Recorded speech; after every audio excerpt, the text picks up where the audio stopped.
So when it comes to any kind of depression or mental health issue, I think they're real, and I don't think there's anything wrong with having a mental health issue, either with yourself or with somebody that you love.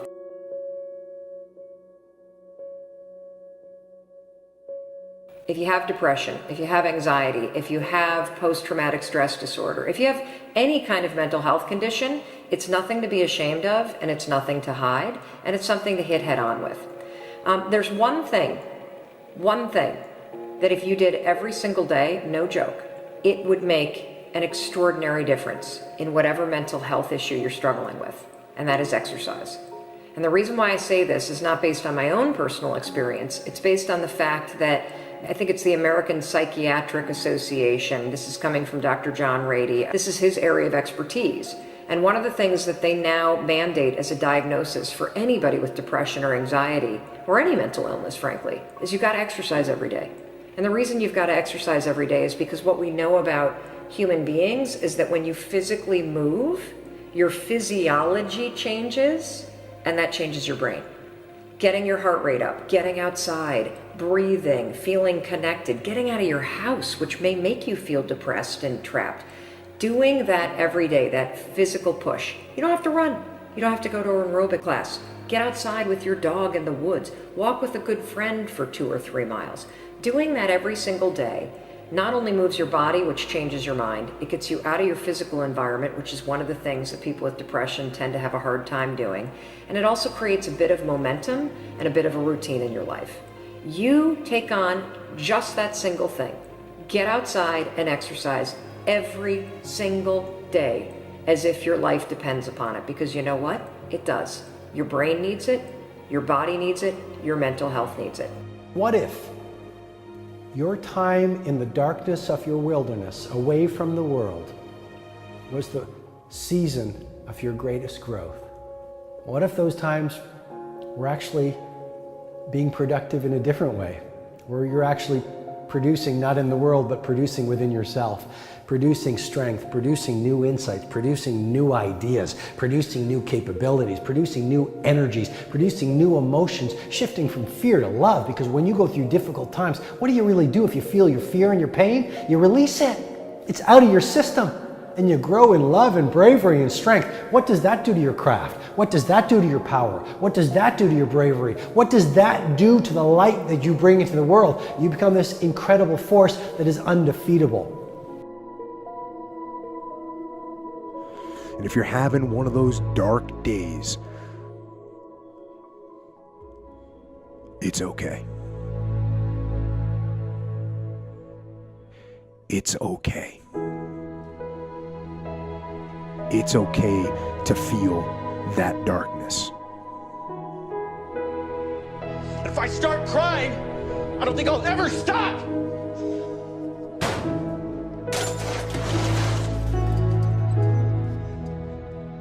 If you're going through a divorce right now, if you're going through a financial problem right now, if you're going through an illness right now, if you are going through any form of crisis right now, I know you might not even want to get out of bed in the morning. It might be that bad.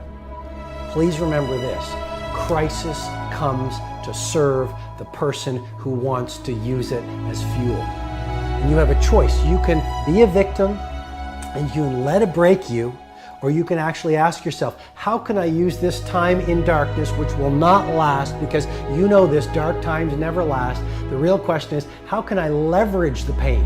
How can I leverage the darkness? How can I leverage the heartbreak so it grows me, so it makes me stronger, so it makes me wiser, so it allows me to tap into the greatest of virtues of humanity? Pain is always there because life is freaking painful, okay? But suffering is a choice. And if you've got in your mind that you think that people don't understand, that's okay. They don't. But you do. You know darkness. You no evil. But more important than that, you know good. You know light.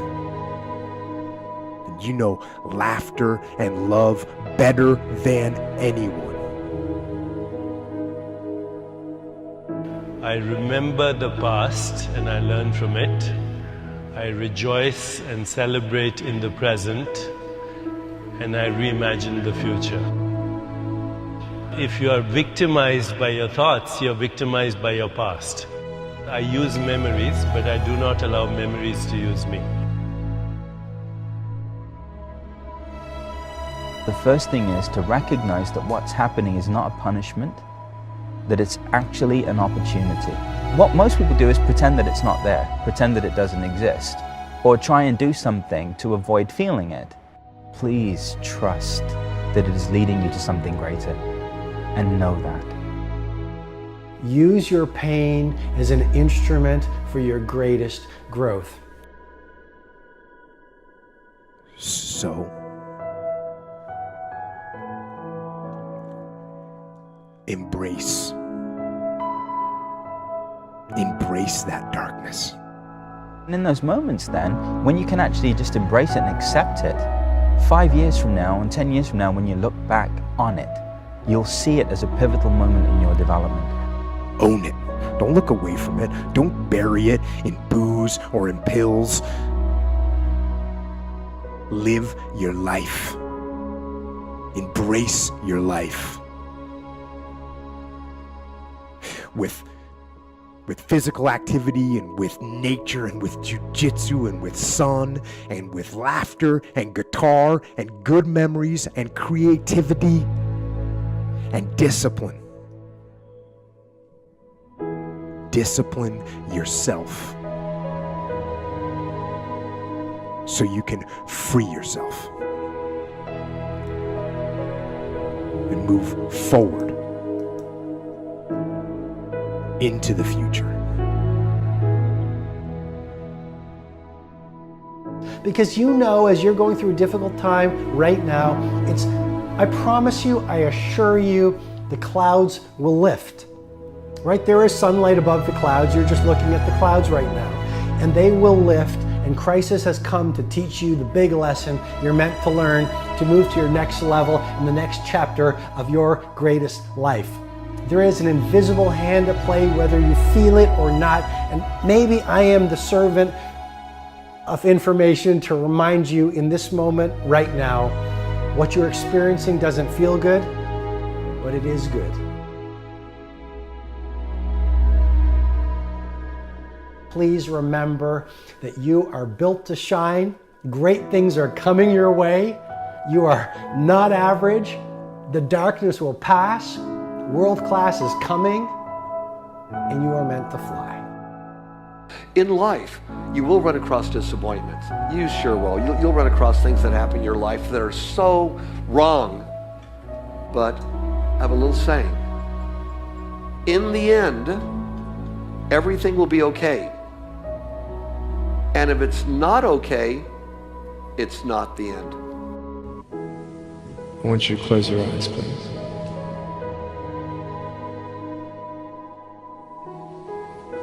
I want to ask you, how are you? What heaviness are you carrying? I'm fine. What tears do you hold back? What pain, what fears are kept inside? People don't even look you in the eye. People ask you how you are and you say fine, but you're not fine, and they'll never know that. And you start believing the lies around you, saying that you're not good enough and no one's gonna want you and you'll never ever do anything good in your life. And the fear that we have is that we're gonna be alone. Because if they don't like you, then who will? If they don't accept you, then who will? And I started believing that I was not good enough. I started believing that I was a failure. That I'd never ever be somebody who people would like or people would accept. And these steps take you closer. That voice saying, you're not good enough, you're not good enough, you're not good enough. And all you need is one more step to fall.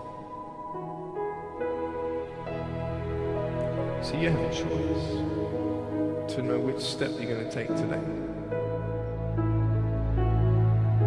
There are some things in life that are out of your control that you can't change and you got to live with. The choice that we have though is either to give up or keep on going. I want to ask you, what are you going to believe? Are you going to believe in yourself? Are you going to believe everybody else's judgment on you? Are you going to believe people when they say that you're a failure? No one really likes you, no one really cares about you.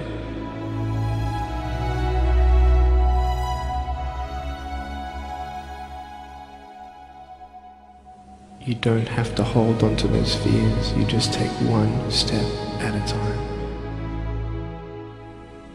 Not to say that one day these fears are just going to completely disappear, but can you forgive those who've hurt you? Because that's when healing starts. Every time someone puts you down, will you make a decision to bring somebody else up? Picture yourself in an open area, and there's no buildings and there's no shelter, and there's a storm above you, and this storm represents the situations in your life. And you don't tell anybody what you're going through because first of all they wouldn't understand, and second of all they can't even help you anyway. You're in this storm and you're down on your knees and you're cold and you're weak and you feel like this is the end. Are you not still here? You are still here. You don't have to do this alone. But hold on to that person who you think might help you. And imagine them right now saying that they can't stop the storm right now, but they will hold you and keep you warm until the storm passes. Because when they hold you, the storm's still there, but it's okay. Because they're with you all the way.